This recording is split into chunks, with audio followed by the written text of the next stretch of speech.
Zee 24 तास एक पाऊल पुढे। सोलापूरला वरदान ठरलेलं उजनी धरण उशाखाली असतानाही केवळ नियोजनाच्या अभावामुळे सोलापूर शहरात पाण्याची भीषण टंचाई निर्माण झाली आहे। सोलापूर शहराला आता 4 दिवसाआड पाणी मिळणार आहे, त्यामुळे शहरवासियांनाही आता पाण्यासाठी वणवण करावी लागणार आहे।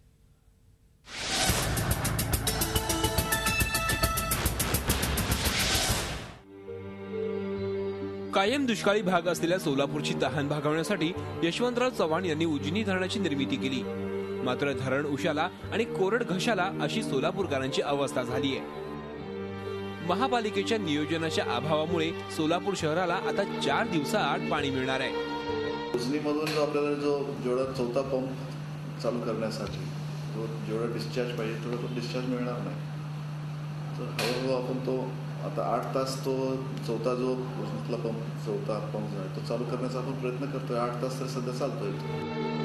शहरात 4 दिवसाआड पाणी देण्याचा निर्णय महापालिकेने घेतलाय खरा, मात्र ज्या भागात आधीपासूनच वेळेवर पाणी येत नाही त्या भागातल्या नागरिकांची मात्र यामुळे मोठीच गैरसोय होणार आहे। सोलापूर शहरासाठी सोलापूर जिल्ह्यासाठी उजनी धरण असताना उजनीचं पाणी बारामतीवाले पुणेवाले पळवून येतात, परंतु सोलापूर महानगरपालिका टॅक्स वर्षाचा टॅक्स नागरिकांना टॅक्स वसूल करतं, पण पाणी 3 दिवसाआड पुरवठा करतो, म्हणजे महिन्याला फक्त 7 दिवस कमीत कमी पाणी पुरवठा करतो। धरणातल्या पाणी साठ्याची मर्यादा पालिकेला ठाऊक होती, त्यामुळे वेळीच खबरदारी घेतली असती आणि त्यानुसार पाण्याचं नियोजन केलं असतं तर ऐन उन्हाळ्यात सोलापूरकरांवर पाणी कपातीची वेळ आलीच नसती। संजय पवार, झी मीडिया, सोलापूर। झी 24 तास एक पाऊल पुढे।